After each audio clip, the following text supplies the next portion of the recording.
Hello, and welcome to the Redefine Instruction webcast series, where we bring a fresh perspective on learning and development with every single episode. Go ahead, grab a cup of coffee or your favorite drink, and enjoy a few moments talking about L&D with me. Hi, my name is Sandhya Lakhanbal, and I am your host for this series. Subscribe to our webcast or look out for new episodes on YouTube. Follow us on Facebook, Instagram, Twitter, or log on to redefineinstruction.com for the latest trends on L&D. This week's episode is focused on the do's and don'ts of including humor in storytelling. In this engaging conversation, I speak with Sarah Ann Houghton, a New York City-based comedian and educator with 10 plus years of experience in curriculum design and performance art. She has a master's in education in curriculum and instruction with a focus on e-learning design from George Mason University. On the comedy side, she is an alum of York College Players, Washington Improv Theater, and UCB Theater. Sarah Ann is passionate about the use of comedy as a medium for education. She serves as the head writer and director for House Ensemble, the Ruse Comedy show, at the Peoples Improv Theater. She also produces and hosts Scrapped, a live monthly sketch talk show for comedy writers with credits from The Late Show, The Chris Gethard Show, Fun or Die, Comedy Central, NBC, and Disney. Her other credits include stand-up, commedia, and longform improvisation through Asia, Europe, and North America. Her education career journey has brought her all over the world and into industries across ESOL, higher education, professional development, customer service, media tech, and advertising. She currently is a senior program manager for curriculum development at Amazon. In this episode, Sarah Ann took the time to answer, does comedy resonate with learners? How to ensure that comedy adds to and embellishes training and doesn't take away from it. What to do when you receive pushback on using comedy within design. Are there certain topics where comedy is a taboo? How to avoid cultural references to appeal to a global audience, and much more. So without further ado, I'd like to welcome Sarah Ann Houghton. Hi, Sarah. Welcome to Redefine Instruction podcast series. Thank you for speaking with me this evening. Yes, thank you. Happy to be here. I'm really excited to dive into your history behind bringing comedy into storytelling. But before I dive into all of the deep dive questions that I have, I'd love to give the audience a little bit of background about you. Can you tell me how you came upon this career of instructional design? And then along the way, I know you have a history of comedy and you work in theater. How did you combine comedy with design? Yeah, wow. Okay. What a life journey it's been. I fell into instructional design early in my career because I started out in education, specifically within English as a second language and linguistics, speech pathology, in that line of study. And I went abroad to facilitate and instruct and deliver ESL training to adult learners. I did a certification through Cambridge University. And then pretty quickly through teaching and facilitating, I just, I think this is a pretty common story that I started wanting to design my own materials and not being satisfied with the text or the materials that were provided or the lesson plans that were there, and wanting to improve them, share them with coworkers and colleagues and iterate, et cetera. So it was kind of this organic evolution of falling into instructional design and being really passionate about it. I would spend, hours outside of work and tweaking and getting a lot of materials where they needed to be, because in some of these places I was working, there were computer-based electronic training that was complementing the live piece of instruction. So it was a nice segue into that world of e-learning design and instructional design. And that is what then led me to graduate school for curriculum and instruction, specifically instructional design and e-learning design. Awesome. Awesome. Curious about how comedy fits into the puzzle, because that you usually don't see a blend of comedy and storytelling. Like you have this deep niche in not just in storytelling, but you embellish it with comedy. How did that come into be? Well, I've always been a performer. I've been doing community theater since I was a young kid, high school musicals, and then I studied theater in college.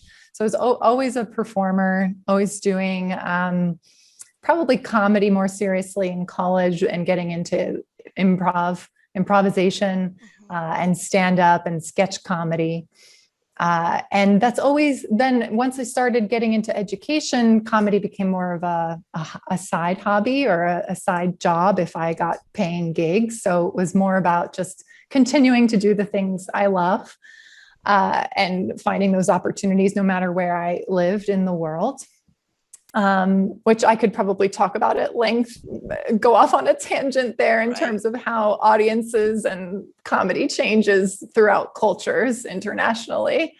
But I definitely have to maybe rely on more physical humor if I'm in a room of speakers of other languages and I'm using English. So there's that piece of it. But I think that when I think about the first time I really started to marry the two in terms of where comedy and education overlap and intersect is I have a story about being in graduate school, and I needed to write a paper on behavioral learning objectives and that methodology that would then result in a facilitator guide as an output.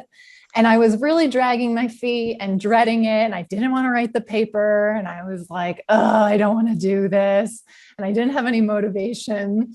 So because to me, it's like, unless I'm going to take this paper and sing it to the class or perform it somehow, I feel like, who cares? I don't want to write this thing. But I ended up picking a topic that might seem a little shocking.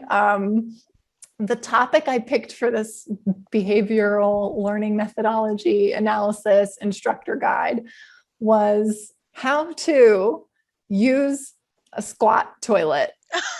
Interesting. I would have never imagined.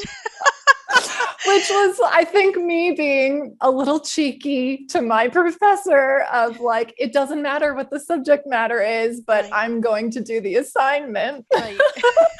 So I did. I wrote this, up to 20-page document that really outlined the full needs analysis, the context analysis, the learning objectives. There was a facilitator script, there were slides, there was a full lesson plan, and then there was even an appendix of handouts of for the instructor to print pictures of a squat toilet and put them on the floor so people in the live classroom could practice squatting on a squat toilet and get immediate feedback on their performance. So needless to say, I did the assignment perfectly, every line in place, and I got an A. But when my professor returned the paper to me, she definitely had a look on her face that was like, never in my career have I ever read something like this. Now, I want to get my hands on that paper and the handouts. Do you have it posted somewhere? Can my audience look at it? But seriously, I think that's differentiating to quite an extent, right? So you had, not just the topic was differentiated, but I can hear that you presented it in different learning formats, right? So you had the kinesthetic aspect, you had the handouts, the visual aspect, all of that. And I'm sure it stuck with the audience. So they never forgot that training. So, There are positive and negative sides of including comedy in design, not just in storytelling, but just in design, period. Can you highlight? I mean, the negative sort of kind of is so obvious, right? So, from your perspective, can you highlight some of the positive aspects of bringing comedy into design and then into storytelling as well? Yeah, so many, but maybe at a surface level, for like why do it? Hmm. And I think we all know the answer to that in a sense of it makes training more engaging or memorable, right? It's something that breaks the mold of the usual dry, boring, context that people might be familiar with and spices it up a bit. Right, So usually welcome when we think of comedy, we think of fun, we think of laughing and all of that. right. So definitely positives there, but I think there's also a lot to consider about whether it's appropriate and the relevance and how it's done and when it's done. Right. And to speak a little bit to that, it often comes down to, I guess, step one is to make sure that the subject matter qualifies for comedic tone. So often in comedy, and this is across the board for stand-up comics or comedy writers, you never want to joke about taboo topics. And often, when we talk about taboo topics, it's stuff that it's not easy to laugh at. Things like death and mental illness or natural disasters or abuse, things of that nature. People tend to be a little bit more, oh, I don't feel comfortable, I can't laugh at this. Right. Not to say that there's not people out there who tell jokes on that subject matter. This is a debate. I think you might hear people say what's okay to joke about, what's not okay to joke about within Right. comedy. And the best way to answer that is often context. And by that, I mean, who is the audience and who is the medium that message is coming from. So if we think of anti-harassment training or ethics training, which is a pretty common type of training that you see for the workplace, usually not a topic we want to joke about. We would want to take that type of training fairly seriously and not muddy the waters on the intent and focus. Right. But on the flip side, I'm sure in a different context outside of being in a workspace, a professional space with your employer delivering a training to you, if you're in a comedy club with friends on a weekend and you hear a comic on stage who's making an observation about harassment they have observed through their point of view, it will feel like a different context, a different messenger, different setting, and maybe there's opportunity for laughter and comedy there. Right, right. So those are a couple of things to take into account when determining, is comedy the right choice for what the objectives are and the purpose or intent of the training. Right, right. And I think that the context ties right into the storytelling element because, when you're usually thinking of designing a story, you have like a setting, a problem, a solution. So I'm a little curious about your process. How do you go about discovering whether the audience has an appetite for comedy or whether the content has an appetite for comedy or not, whether the story, whether it be scenario based learning, story, just a plain story scenario that you're presenting or a Q&A, is it going to resonate with a comedic element in there or not? How do you how do you make that initial assessment? Sure. Yeah, I'm sure there's probably like a great checklist we could come up with for everything to go through before you branching a tree scenario of comedy, yes. But probably some general recommendations would be to first consider, your role in the project, or have you worked with these stakeholders or teams or contract before? What is their norm for training and this audience? What are they used to? What do they expect? Because sometimes that will, sometimes expectations are important to consider when it comes to training tone and style. And then it's a little bit of a discussion with them in terms of, did they hire you to do something like this? Because then, there you go. That's a win. That means they're probably interested in the idea of it. Or you're presenting it as option A, B, or C, potentially in a storyboard of like, we can take it this direction. If you're doing story-based learning of, here's more of a hero's journey of a narrative-based arc, or here's another direction that's more comedic, and here's our flawed character or deeply flawed character and their slice of life, who does not win at the end. Yep. So I think there's a lot of value in presenting options so that, your primary stakeholders or decision makers are making an informed choice really early on, and aligned on the value that comedy might be infusing in that project. Because chances are maybe they've always had really kind of stiff and dry compliance training. I keep using compliance training because I feel like it's the most relatable thing. Right. But let's say it's security training for phishing emails, right? Maybe they've always done something that's just been click a couple screens, or maybe they've done something that's always been very heavy and serious, because obviously security is a deep issue.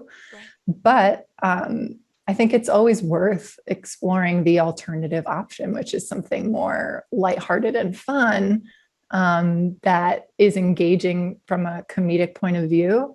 But, and we can talk about this in a moment, is how do you still achieve comedy and learning, but not make the point of the learning a joke? Exactly. That leads into my next question, is how do you ensure that a joke or the comedic element doesn't draw away from the objectives of the training? Mm-hmm. So I'd love to hear your perspective on that.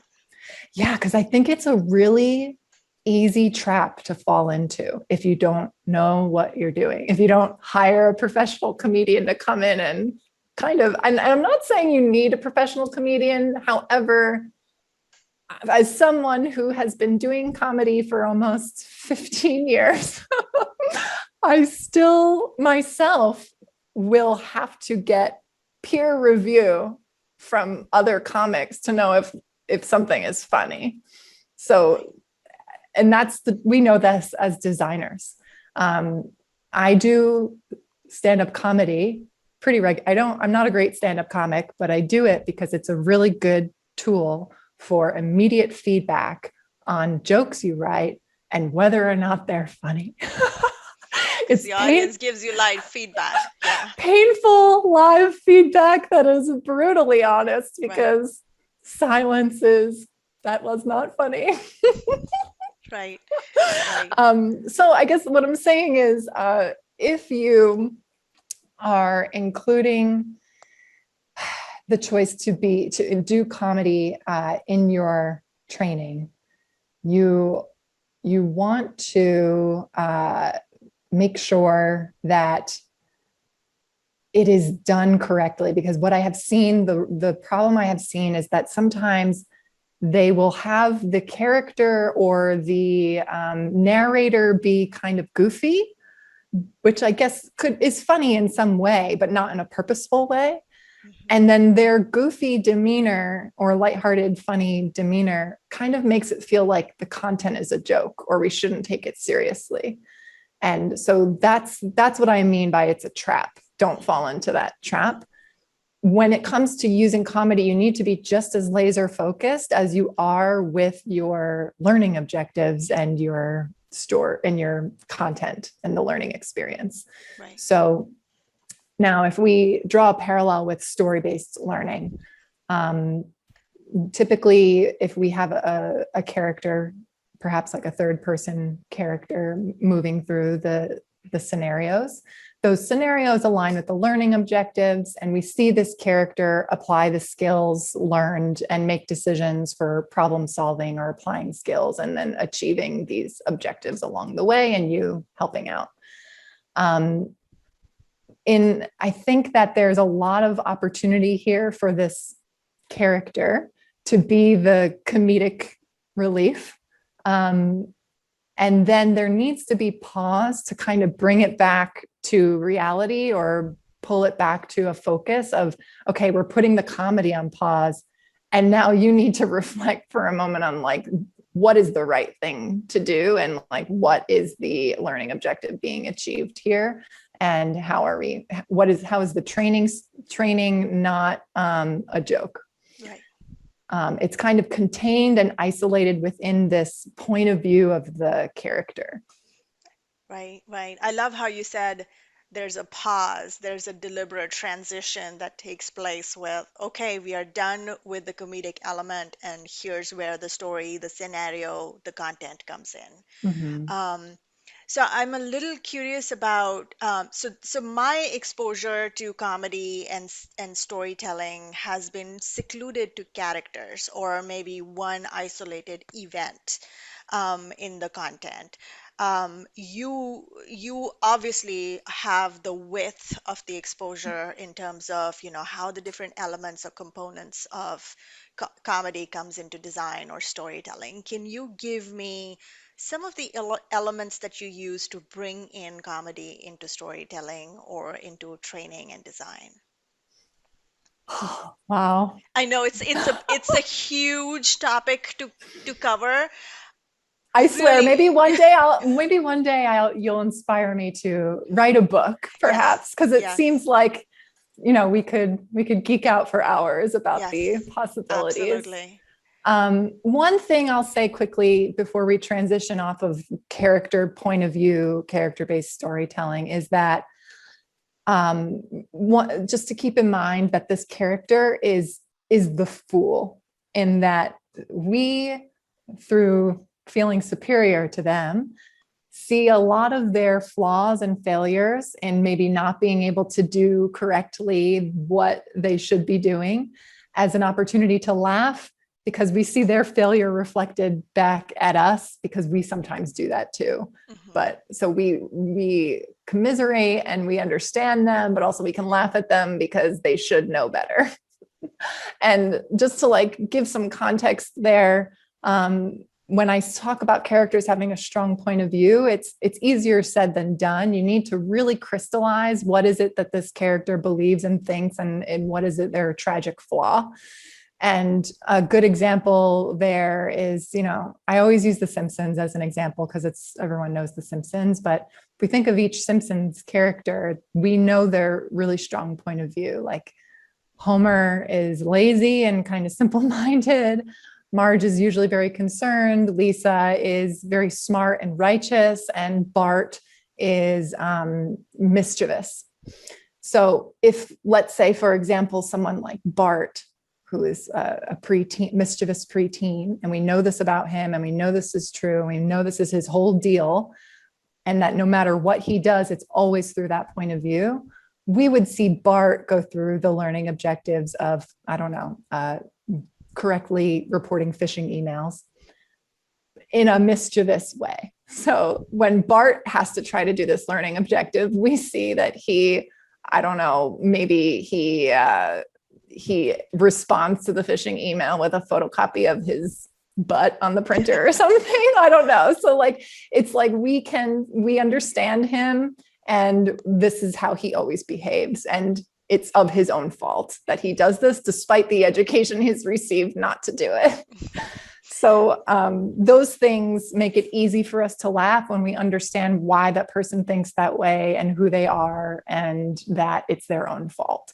Because we never want to laugh at anyone who they couldn't help it or they didn't know. Right, right. And if we transition that into more authentic scenarios, because when it comes to the philosophy of comedy, it's a lot about truth and authenticity and honesty. The audience doesn't want to be lied to, and they also don't want to be lectured to. And a lot of comedy is not about teaching. And this is something I've learned in my journey of learning design, marrying with instructional design and education, is that comedy is not about teaching. It's about illuminating to people what they already knew to be true. So that is what makes people feel like, I guess, pleased and happy, and they laugh because the laughter is like, oh, that's so true. Oh, I knew that. And oh, I never do that phishing email right. I understand what that's like. So there's a lot of that laughter that comes from like a psychologically safe space of like, I understand this context. I understand why that's happening. That feels real to me and true to me. And then I can laugh about it and not feel confused. Right, right. If I were to ask you to give me a continuum of, from 0 to 10 of how you kind of bring in comedy into storytelling, what is the minimal aspect to the maximum that you have? Like, what are the different types? So, characters, you just gave me an example. There might be an event in the story that you use comedy with.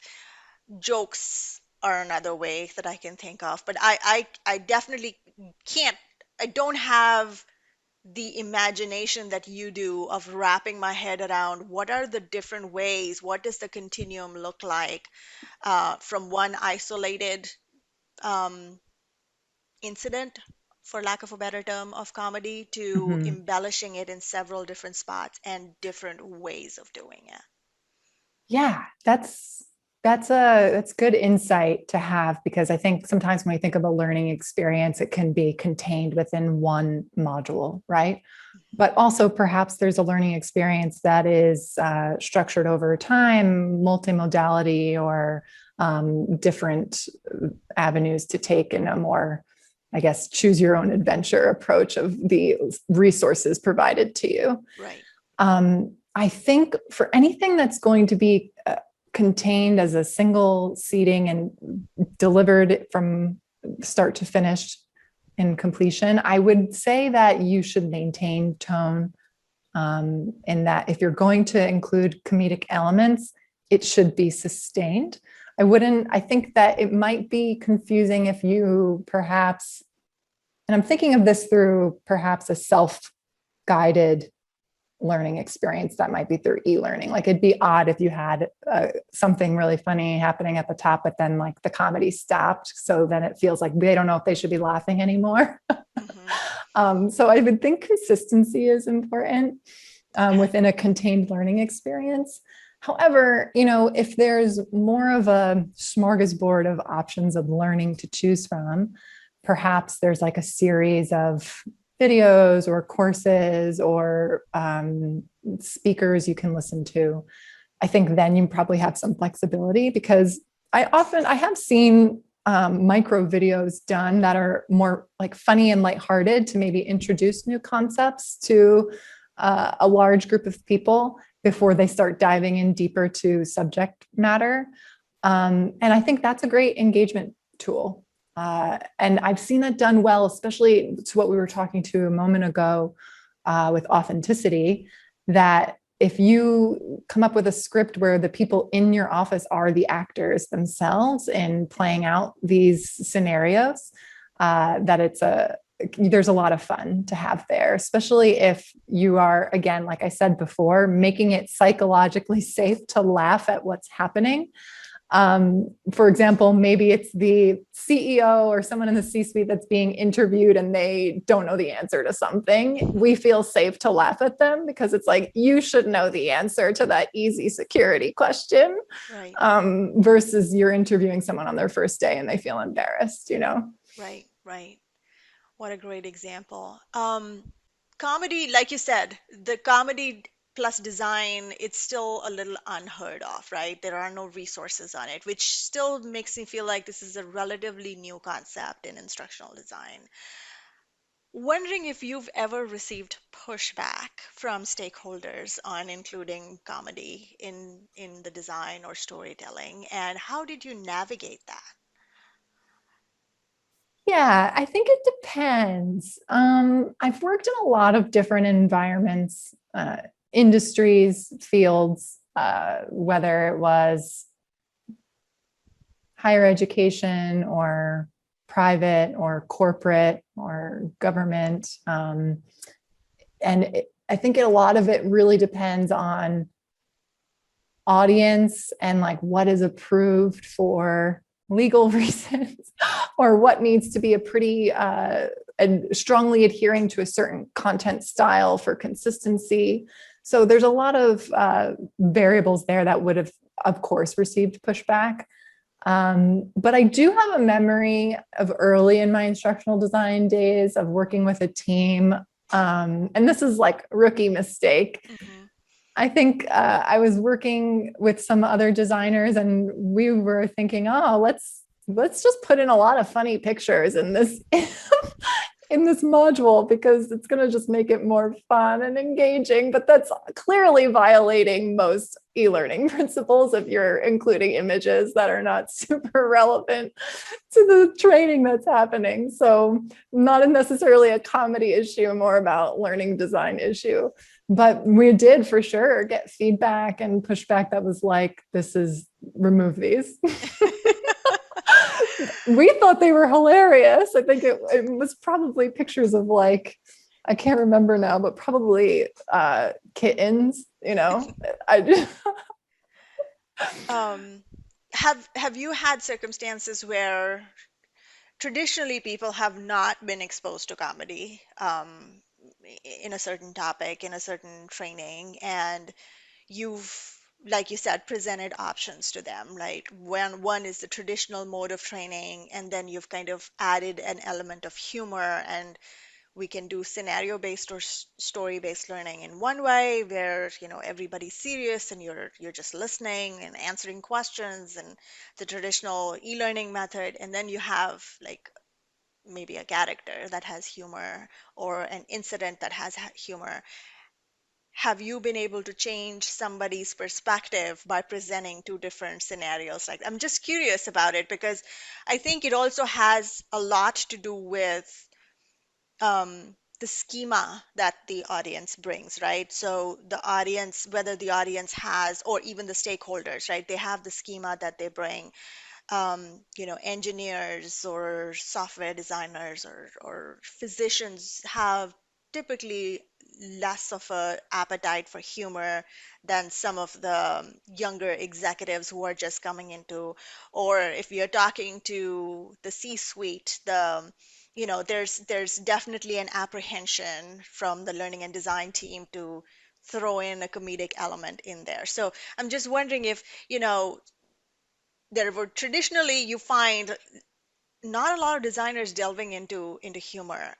Have you been able to navigate a scenario where you presented two different options and you did in fact change the stakeholder's mind to include comedy in training?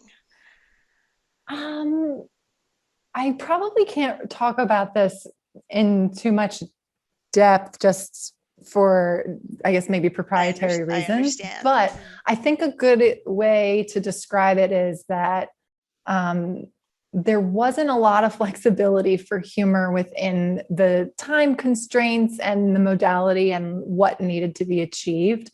I think given it needed to be straight to the point, and not, I think sometimes, especially with story-based learning, there's a longer timeline there, and this might not have even had that much of a shelf life. But I think what we did was there was a supplemental resource, like a job aid, that was kind of a reminder of like kind of like an acronym, but like a 1, 2, 3, like don't do this, don't do this, do this. And so I think there was like a little bit of my signature there in terms of like a little link of this is just a friendly reminder to you of what you just learned about, of like, don't do this, don't do this, do this. And it was, I think, funny in the sense that it was something easy to keep out on display and remind you, and be a little bit playful about the recall of what they learned about and a rule of threes. Right. Yeah, and I think that might be a good example of when there's compromise given the constraints of a project. Right, right. And it's so much easier to just hold on to three things, right? That your mind can easily hold on to that information. Um, can I circle back to some of the topics that are completely a taboo, absolute no-no where humor is concerned? Can you list out for me maybe a handful of topics that one should never consider adding humor into? Um, I mean, I could. I'm laughing about your question because it's like I'm going to list taboo topics and talk about them, but I'm telling you not to talk about them. Okay. No, it's making me laugh. It's a but conundrum. Yes. I think a better way for me to capture it is that, and this is something I think people smarter than me have written at length about in some of these comedy resources I'll give you, is that often comedy is tragedy plus time, or another equation is like comedy is tragedy minus emotional connection.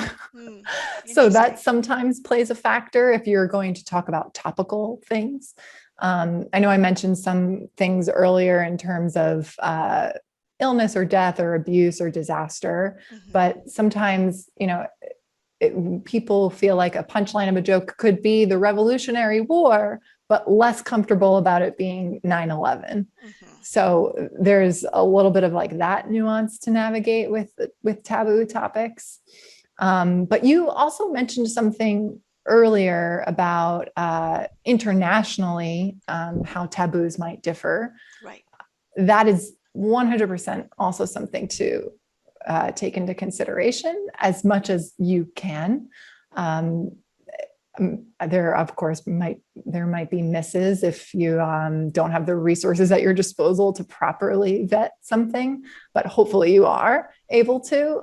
But that kind of also plays into the idea of inclusivity, right? When we have content that's being presented globally to different audiences, what do some cultures perhaps find offensive for other reasons that another culture doesn't pick up on? Right.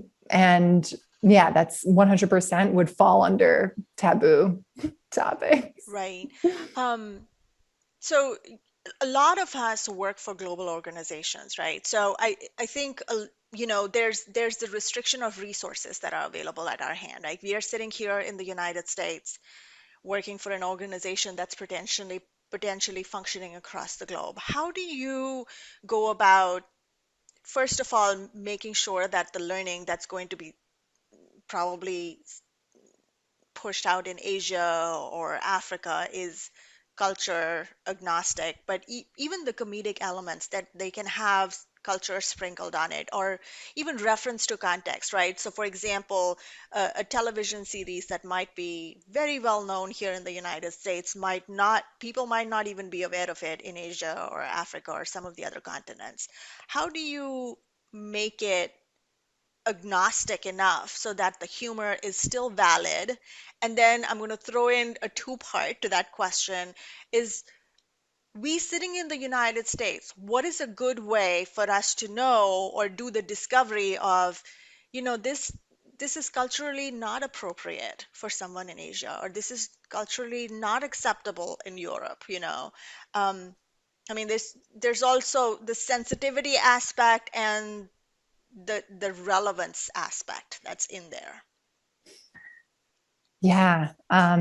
I want to speak at a very general level because I had the opportunity to work for a lot of various global brands and services at the corporate level, but I've also had the opportunity to work locally with certain institutions.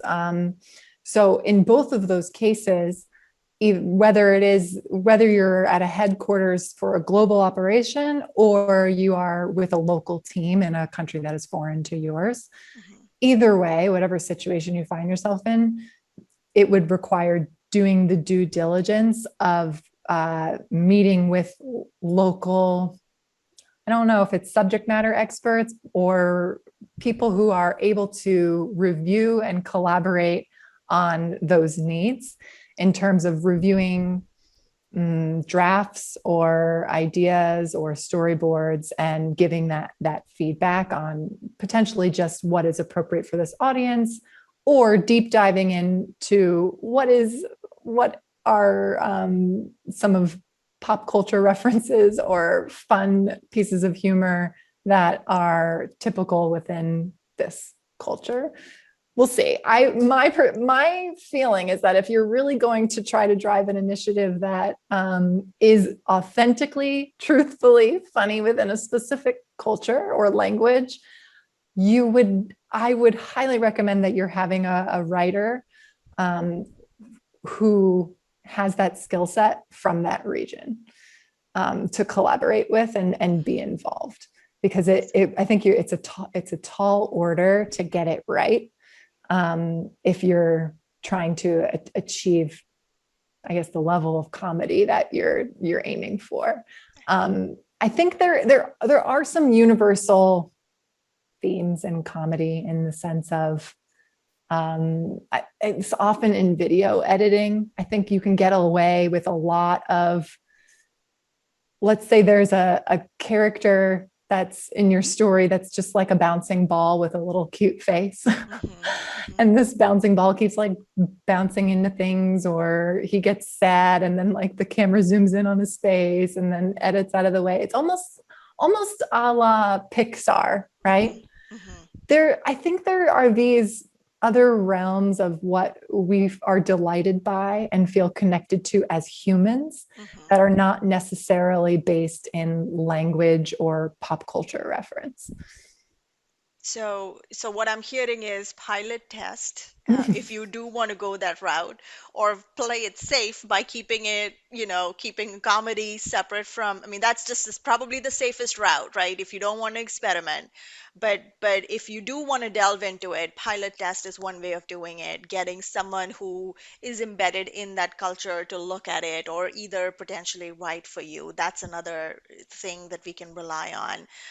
And then there are some universal, humor elements that we can bring in, whether that be video or writing, what have you. Maybe use those if you want to be in that safe space. Um, Sarah, thank you so much for all the insight that you've given me today. I know that each of these topics are deep enough for us to spend time and deep dive and go off on a tangent.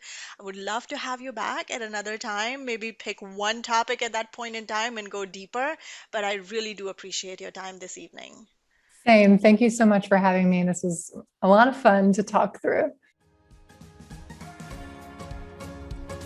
Thank you for listening to the Redefine Instruction webcast series. We welcome feedback. Leave a comment or question on any of our social media pages. We look forward to hearing from you. Until then, stay tuned for the next episode.